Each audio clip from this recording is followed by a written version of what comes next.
ತಿಳಿಗನ್ನಡ. ದ್ವಿತೀಯ ಭಾಷೆ ಕನ್ನಡ 10ನೇ ತರಗತಿ. ಪ್ರಶ್ನೆ, ಮುಖ್ಯ ಪ್ರಶ್ನೆ ಸಂಖ್ಯೆ 3. ಕೆಳಗಿನ ಪ್ರಶ್ನೆಗಳಿಗೆ 3-4 वाक्यಗಳಲ್ಲಿ उत्तर बरेरी. तो कुल 8 होते हैं ये, 2 मार्क्स के, 16 मार्क्स के लिए. कन्नड़ा जबानदानी दुवम, 2 मार्क्स के मुतवक्का सवालात का जवाबात का सिलसिला. आसान उर्दू जबान में वजाहत. तो हमारा पहला सवाल कुछ इस तरह से, ये 17 से शुरू होते हैं. बालक पुट्टಯ್ಯ पंचाक्षरी गवाईಗಳ ಶಿಷ್ಯನಾದದ್ದು ಹೇಗೆ? तो पुट्टಯ್ಯ शिष्यनादದ್ದು से मुराद यहाँ पर शागिर्द बनना. किसके? पंचाक्षरी गवाई के शागिर्द कैसे बने? आसान सा सवाल. जवाब देखिए. पुट्टराजरಲ್ಲಿದ್ದ संगीतದ आसक्ति. तो पुट्टराज में जो म्यूजिक के ताल्लुक से जो दिलचस्पी थी, और चुरुकुतना से मतलब जकावत, एकदम तेज, एकाग्रते, कॉन्सेंट्रेट करने की ज्यादा ताकत, स्पैन. ಗಮನಿಸಿದ ಅವರ ಸೋದರ ಮಾವ चंद्रशेखरಯ್ಯನವರು. तो इनके खास मामू कौन थे? चंद्रशेखरಯ್ಯ. तो इनके खुद के उस्ताद कौन है? पंचाक्षरी गवाईಗಳು. तो उनके सुपुर्द कर दिए इनको. ಹೀಗೆ ಬಾಲಕ ಪುಟ್ಟಯ್ಯ पंचाक्षरी गवाईಗಳ शिष्यನಾದನು. तो इस तरह से छोटा सा पुट्टಯ್ಯ पंचाक्षर गवाई का शागिर्द बना. दूसरा हम देखते हैं यहाँ पर क्वेश्चन है, हक्किಗಳು गूड़ನ್ನು ಎಲ್ಲೆಲ್ಲಿ कट्टबल्लವು, कहाँ कहाँ ये अपना घोंसला बना सकते हैं. गूड़ से मुराद यहाँ तुम्हारा गूड़, काला गूड़, गोकाक गूड़, करकी गूड़ नहीं. यहाँ गूड़ से मुराद सिंपली नेस्ट है उनका, परिंदों का घोंसला है.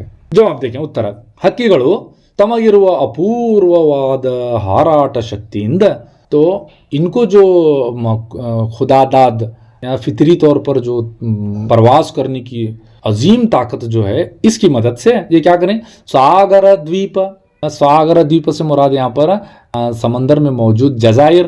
गिरी शिखरಗಳ ನೆತ್ತಿ, यहाँ पर गिरी शिखर से मुराद पहाड़ों के ऊपर ऊंचाई के एकदम उसके सर पर नेत्ती, तालु बोलते नाम है. निर्जन वनश्रेणी, और जहां पर लोग नहीं बसते, और वनश्रेणी से मुराद यहाँ पर जंगलात का क्लस्टर. कग्गत्तलकनवी, अंधेरा गुफाएं, और ಹಿಮಶೀತಲ ದ್ರವ ಪ್ರದೇಶದಲ್ಲಿ, और ಕೊತಬೈನ್ में जहां पर बर्फबारी होती है, ಎಲ್ಲೆಂದರಲ್ಲಿ ಗೂಡುಗಳನ್ನು ನಿರ್ಮಿಸುತ್ತವೆ. तो इन ऐसे जगहों पर ये अपने घोंसले बनाते हैं. नेक्स्ट क्वेश्चन है हमारा, महाभारतದಲ್ಲಿ ಗಂಗಾದ್ವಾರದ ಬಗ್ಗೆ ಉಲ್ಲೇಖಗೊಂಡಿರುವ ಪ್ರಸಂಗಗಳನ್ನು ತಿಳಿಸಿ.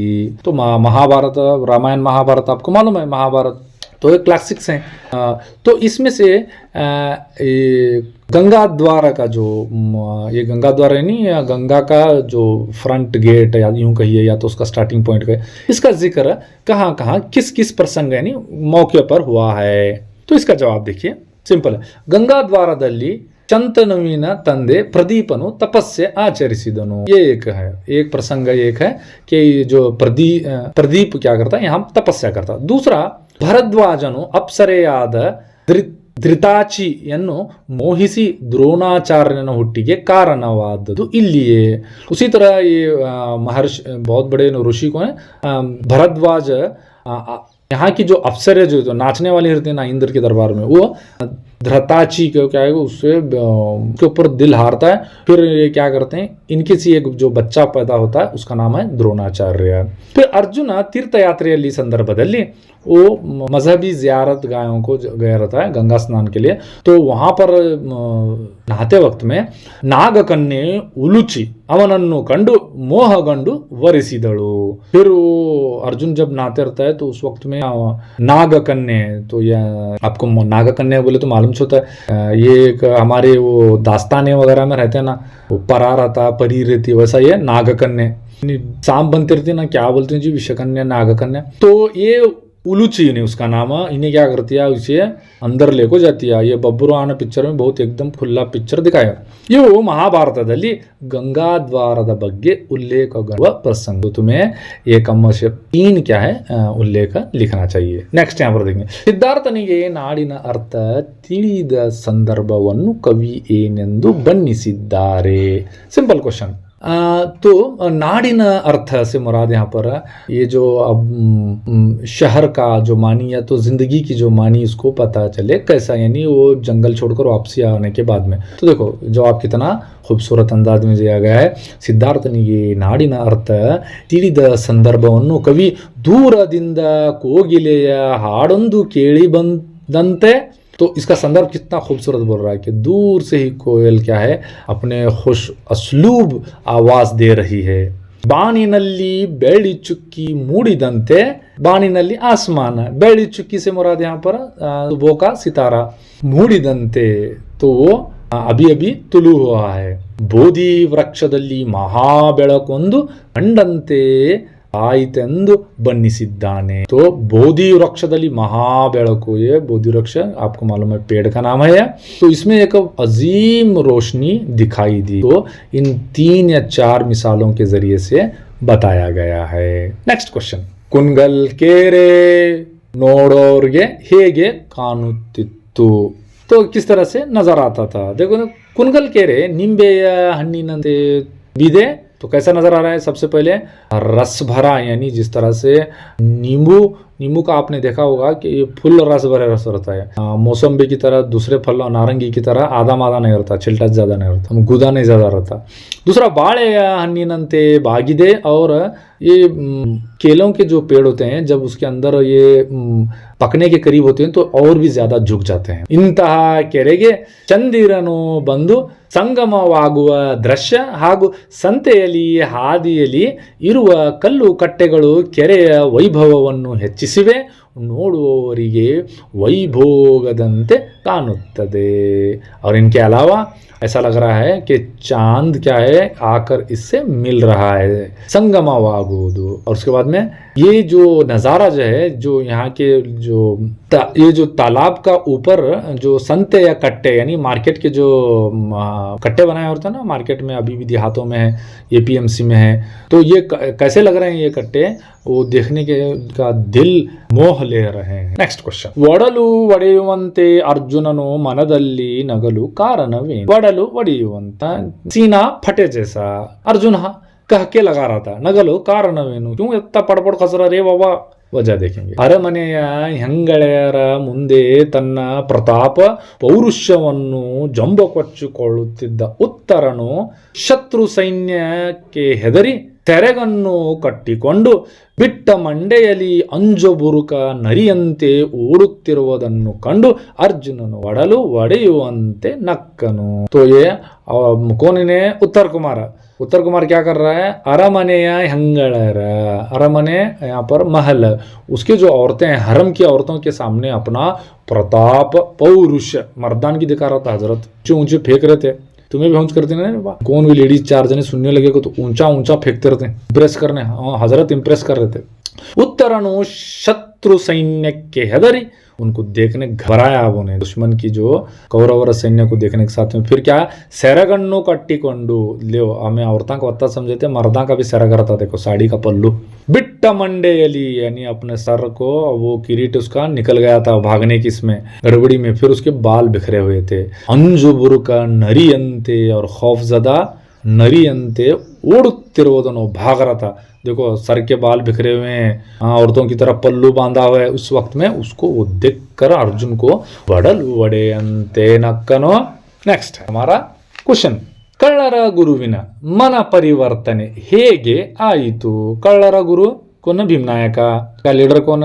चोरों का भीमनायक। मन परिवर्तने, तो इसका दिल बदलने की, मेरा दिल बदल दे, ಹೇಗೆ ಆಯಿತು? कैसा हुआ? जवाब देखिए, ಪಟ್ಟಣದಲ್ಲಿರುವ ಯಾವ ವೈದ್ಯರು ಕಳ್ಳನಾದ ಭೀಮನಾಯಕನ ಹಟ್ಟಿಗೆ ಹೋಗುತ್ತಿರಲಿಲ್ಲ। तो शहर के कोई भी वैद्य, डॉक्टर, हकीम, वो ये भीमनायक के हट्टी से मुराद यहाँ इनका एक अलग बस्ती होती है, जैसे गोल रट्टी, काचू रट्टी, तो ये हट्टी से यहाँ छोटी सी बस्ती जंगलों में नहीं जाते थे। ಆದರೆ ಜೀವ ಭಯವನ್ನು ಲೆಕ್ಕಿಸದೆ ವೈದ್ಯರು ಅವರೊಂದಿಗೆ ಹೋಗಿ ಭೀಮನಾಯಕನ ಮಗನ ಪ್ರಾಣ ಉಳಿಸಿ ನೋಡು ಭೀಮನ್ನ, ಕಾಯುವುದು ದೇವರ ಕೆಲಸ, ಕೊಲ್ಲುವುದು ರಾಕ್ಷಸರ ಕೆಲಸ ಎಂದು ವೈದ್ಯರು ಹೇಳಿದ ಮಾತುಗಳನ್ನು ಕೇಳಿದ ಭೀಮನಾಯಕ ಮನ ಪರಿವರ್ತನೆಯಾಯಿತು।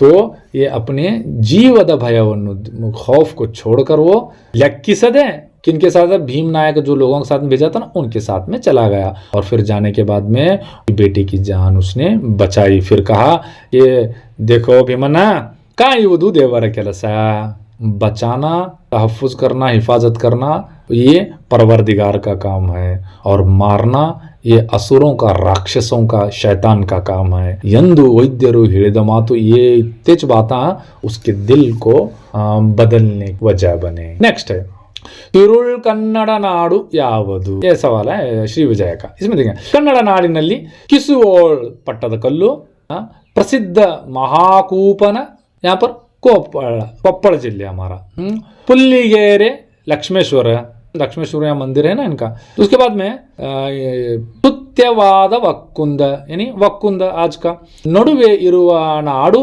तिरुळुगन्नड नाडागिदे। तो ये सिटियों के दरमियान में पट्टदकल है, कोप्पड़ है, लक्ष्मेश्वर है, वक्कुंद के दरमियान में जो फैला हुआ है वही नाड जो क्या है ತಿರುಳ್ನಾಡು। नेक्स्ट बालक पुट्टಯ್ಯ ಕಣ್ಣುಗಳನ್ನು ಕಳೆದುಕೊಂಡಿದ್ದು ಹೇಗೆ? किस तरह से छोटा सा पुट्टಯ್ಯ अपने आंखों से रोशनी से महरूम रहा? जवाब बालक पुट्टಯ್ಯನಿಗೆ ಹುಟ್ಟಿದ 6 ತಿಂಗಳಿಗೆ कन्नु बेने बंदित्तु। यहाँ बेने से मुराद यहाँ पर ऊपर पर्दा भी आया था या कोई बीमारी भी आई थी।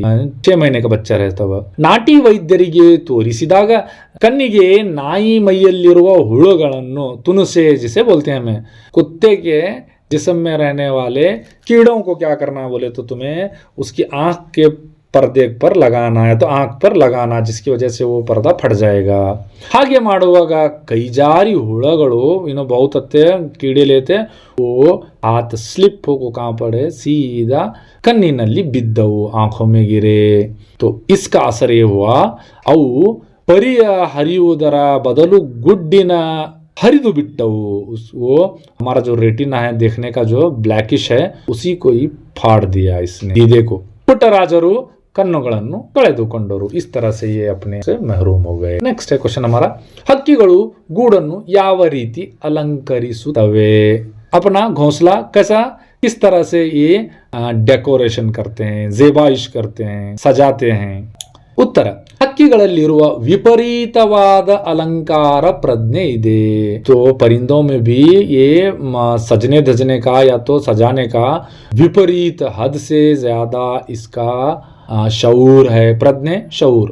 ಅವು ವರ್ಣಮಯ ಹೂದಳ, ವರ್ಣಮಯ से ಕಲರ್ ಕಲರ್ के ಹೂದಳ ಫೂಲ್, ಹೊಳೆಯುವ ಕಲ್ಲುಗಳನ್ನು ಹೆಕ್ಕಿ ತಂದು ಗೂಡಿನ ಹೊರಮೈಗೆ ಅಂಟಿಸುತ್ತವೆ। और उसके बाद में जो एकदम कलरफुल पत्थर हैं और चमकीले, ಹೊಳೆಯುವ चमकीले पत्थर को लेकर के अपने घोंसले के बाहर लगा देते हैं, आविजा करते हैं। ಕೆಲವು ಹದ್ದುಗಳಂತೂ ಗಾಜಿನ ಚೂರು, ಚಿಂದಿ, ಬಟ್ಟೆಗಳನ್ನು ತಂದು ಗೂಡನ್ನು ಅಲಂಕವೆ। ಕೆಲವು ಹದ್ದುಗಳು, उसमें तो इनमें अनवा बहुत सारे हैं हद्दुगलों में, वल्चर्स में। तो वो गिद्ध या शाहीन ये क्या करते हैं, शीशे के टुकड़े और चिंदी कपड़े लाकर अपने घोंसले का डेकोरेशन करते हैं। नेक्स्ट क्वेश्चन, हरिद्वारಕ್ಕೆ कपिलस्थान ಎಂದು ಹೆಸರು ಬರಲು ಕಾರಣವೇನು? तो हरिद्वार के कपिलस्थान नाम किस तरह से बदला? अभी बदल रहे ना नामा, क्या भी नहीं हो रहा, नामा बदलने लगे। उत्तर देखिए, ಕಪಿಲ ಮಹರ್ಷಿಯು ಈ ಸ್ಥಳದಲ್ಲಿ ತನ್ನ ಕೋಪಾಗ್ನಿಯಿಂದ ಸಾಗರ ಪುತ್ರರನ್ನು ಸುಟ್ಟು ಬೂದಿ ಮಾಡಿದ। सागर है वो। तो कोपाग्निंद एकदम हजरत को इतना गुस्सा आया, गुस्से में जो एकदम अंगार लगी, तो सगर के जितने बच्चे थे वो सारे के सारे आग में जलकर खाक हो गए, बूदी।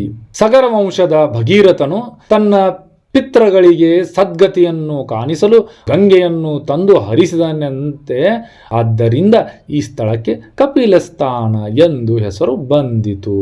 तो ये कपिलस्थान जो है, तो ये भगीरथ जो है इसी सगर वंश का है। तो अपने जितने भी इनके जो आग से जो जले हुए थे उनको सदगति से मुराद यहाँ पर जन्नत मिलने के वास्ते, या तो इनको अच्छी जगह मिलने के वास्ते इसने क्या किया, नजात मिलने के वास्ते गंगा नदी ऊपर बैठी थी उन्हें, शिव के ऊपर, वहां शिव बुला को लेकर आया उसे, तपस्या करो को। बाद में लेकर आने के बाद में उनको सदगति मिली के थे, ಆದ್ದರಿಂದ ಈ ಸ್ಥಳಕ್ಕೆ कपिल स्थान ಎಂದ ಹೆಸರು ಬಂದಿದೆ। तो उस वजह से हरिद्वार को कपिल स्थान में आया। नेक्स्ट क्वेश्चन हम देखेंगे, समाज जीवनದ प्रधान लक्षण ಯಾವುದು? तो समाज का जो माशरे की जो जिंदगी है उसकी अहम खुसूसियत क्या है? सिंपल सा सवाल है, जवाब बड़ा है।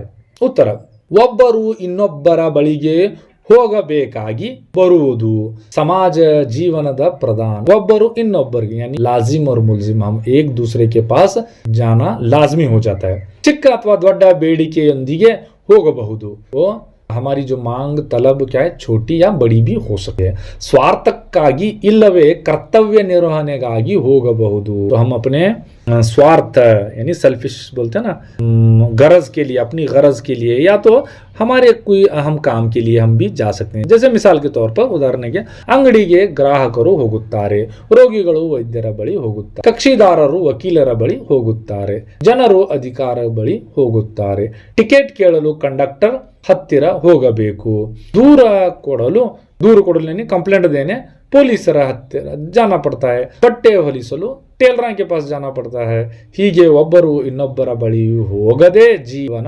ಸಾಗುವುದಿಲ್ಲ एक दूसरे के साथ में हम लाजिम और मुलजिम है हर जरूरियत हम अपने आज खुद हमारे घर में पूरा नहीं कर सकते इसका मतलब नेक्स्ट ಬಸವಣ್ಣವರು ದೇಹವೇ ದೇಗುಲ ಎಂಬ ಕಲ್ಪನೆಯನ್ನು ಹೇಗೆ ವರ್ಣಿಸಿದ್ದಾರೆ देहवे देगुला यानी मेरा जो जाहिरी जिस्म है वही मेरे लिए मेरा मंदिर है तो ये तस्वुर को किस तरह से इन्होंने वाजा किया है जवाब देखते हैं ಬಸವಣ್ಣವರು ಈ ವಚನದಲ್ಲಿ ದೇಹವೇ ದೇಗುಲ ಎಂಬ ಕಲ್ಪನೆಯನ್ನು ಪ್ರಸ್ತುತಪಡಿಸುತ್ತಾ ಶ್ರೀಮಂತರು ದೇವಾಲಯವನ್ನು ನಿರ್ತಾರೆ ಅಮೀರ್ ಲೋಗ್ क्या करते हैं ಮಂದಿರೋं का ತಾಮೀರ್ करते हैं ಆದರೆ ನಾನು ಬಡವನಯ್ಯ ಎನ್ನ ಕಾಲ ಕಂಬ ನನ್ನ ದೇಹವೇ ನೀನು ವಾಸಿಸುವ ದೇಗುಲವಾಗಿದೆ ಎನ್ನ ಶಿರವು ನೀನು ವಾಸಿಸುವ ಮಂದಿರದ ಬಂಗಾರದ ಕಳಶವಾಗಿದೆ ಮಾನವ ನಿರ್ಮಿತ ಸ್ಥಾವರ ದೇವಾಲಯವು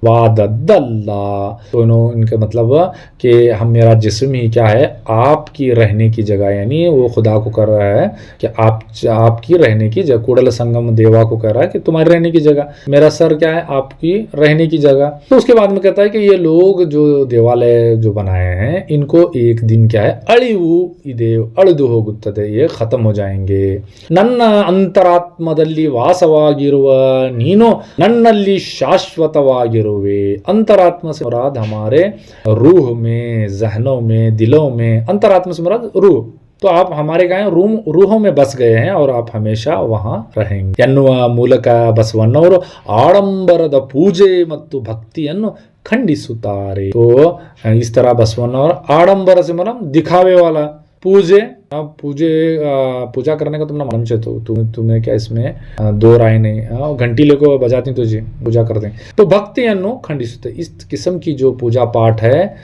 इसी मुखालिफत करते हैं हमारे यहाँ भी फातिहा गीता जोर रहते हैं रेटा के हिसाब से रहते हैं 100 रुपए की फातिहा 200 150 बकरे की फातिहा मुर्गे की फातिहा अलग अलग है तो हमारे यहाँ भी ये है नेक्स्ट है हमारा क्वेश्चन ಕಾದು ನಡೆ ಎಂದು ಅರ್ಜುನನು ಉತ್ತರನನ್ನು ಏಕೆ ಒತ್ತಾಯಿಸಿದನು ಕಾದು ನಡೆ यानी चल जंग कर चल क्यों इस तरह से अर्जुन तरकुमार को प्रेशर डाल रहा था जवाब देखते हैं उत्तर ಕೌರವನ ಸಾಗರದಂತೆ ಸೈನ್ಯವನ್ನು ನೋಡಿ ಹೆದರಿಕೊಂಡು ಅಂಜಬುರುಕ ನರಿಯಂತೆ ಓಡುತ್ತಿದ್ದ ಉತ್ತರನನ್ನು ಹಿಡಿದು ತಂದು ಅರ್ಜುನನು ಉತ್ತರನಿಗೆ ಹೀಗೆ ಹೇಳುತ್ತಾನೆ ಅರಮನೆಯ ಹೆಂಗಳರ ಮುಂದೆ ನಿನ್ನ ಪ್ರತಾಪ ಪೌರುಷವನ್ನು ಜಂಬು ಕೊಚ್ಚಿಕೊಳ್ಳುತ್ತಿದ್ದ ನಿನಗೆ ಈಗೇನಾಯಿತು ನಡೆ ಕಾದು ನಡೆ ಎಂದು बताइसिदरू उत्तर जब औरतों के सामने महल में जो अपनी मर्दानगी के ताल्लुक से बता रहा था उस वक्त में ये चीजें चला बहुत बोला तो अब जंग कर चला कर बोल को ये खींच को लेके जा रहा था कादू नड़े नेक्स्ट देखेंगे हमें नेक्स्ट क्वेश्चन ದೇವರ ಯಾವ ಮಾತುಗಳು ವೈದ್ಯರ ಯಾವ ಮಾತುಗಳು ಭೀಮನಾಯಕನ ಮನಸ್ಸನ್ನು चुच्चिदऊ यहाँ पर चुच्चिदऊ से मुराद क्या है कि झंझोड़ के रखना वो क्या चुबाए नहीं हो क्या कौन से बातें हैं वो वैद्यರ डॉक्टर के हकीम के उत्तर देखो ಇದೊಂದು ದಿನ ಹೋಗಿದ್ದರೆ ನಿಮ್ಮ ಮಗ ನಿಮಗೆ ದಕ್ಕುತ್ತಿದ್ದಿಲ್ಲ एक दिन पास हो रहे थे तो तुम्हारा बेटा तुमना नहीं मिलता था क्योंकि वो बहुत बीमार हुआ था बुखार ज्यादा आ रही थी उसे देವರು ನನಗೂ ಒಳ್ಳೆಯ ಬುದ್ಧಿ ಕೊಟ್ಟನು ನಾನು ಹೊರಟು ಬಂದೆ देवरो परवरदिगार ने मुझे भी अच्छी अक्ल दी जिसकी वजह से यहाँ कौन आने तैयार नहीं होता शहर वाला लेकिन मैं अपनी जिंदगी का हंग छोड़कर आया हूँ ನೋಡು ಭೀಮಣ್ಣ ಕಾಯುವುದು ದೇವರ ಕೆಲಸ ಕೊಲ್ಲುವುದು ರಾಕ್ಷಸರ ಎಂದು ವೈದ್ಯರ ಹೇಳಿದ ಮಾತುಗಳು ಭೀಮನಾಯಕನ ಮನಸ್ಸನ್ನು चुच्चिदवु, यानी उसका दिल परिवर्तन भी हुआ और उसको झंझोड़ के रख दिया इस बातों ने। नेक्स्ट क्वेश्चन, ವಾಲ್ಮೀಕಿಯು ಹೂಗಳ ಹುಟ್ಟನ್ನು ಹೇಗೆ ಬಣ್ಣಿಸಿದ್ದಾರೆ? ಸವಾಲ್ है, आसान सा उत्तर देखिए। ವಾಲ್ಮೀಕಿಯು ಹೂಗಳನ್ನು ಹುಟ್ಟನ್ನು ಕುರಿತು ಚಲುವಿನ ನಗೆ ಒಲುವಿನ ಕಂಬನಿ ಹೂವಾಗಿ अरಳಿವೆ ಎಂದು बन्निसिद्धारे, यानी चलुविन नगे यानी जो ज्यादा जब खूबसूरत जो हंसी है वही फूल बने हैं। और वलविन कंबनी, कंबनी से मुराद यहाँ पर फिराक में रोना। ये एक अब यूसुफ अलैहिस्सलाम उनके अब्बा याकूब के जुदाई में रोए थे ना, वैसे आजकल तुम्हारे लैला मजनू एक दूसरे से अलग होकर रोती ना। हाँ, तो ये इस रोने की वजह से ये फूल बने। ಇನ್ನೊಂದೆಡೆ ಮತಾಂಗ ಋಷಿಯ ಶಿಷ್ಯ ಗುರುಗಳಿಗೆ सुमित पुष्पಗಳು ಮೊಟ್ಟೆಯನ್ನು ತರುತ್ತಿರುವಾಗ, देखो सुमित पुष्प एक है अपने गुरु के लिए, मतांग ऋषि को लेकर जाता रहता है उसका शागिर्द। तो उस वक्त में ಅವನ ಬೆವರಿನ ಹನಿಗಳಿಂದ, तो हजरत को पसीना आया फूला लेके जाते वक्त में, तो नित्य पुष्पಗಳು ಹುಟ್ಟಿದವು ಎಂದು ಹೇಳಿದ್ದಾರೆ। तो इस तरह से उसके पसीने से फूला पैदा हुए। देखो पसीने से भी फूला पैदा होते हैं।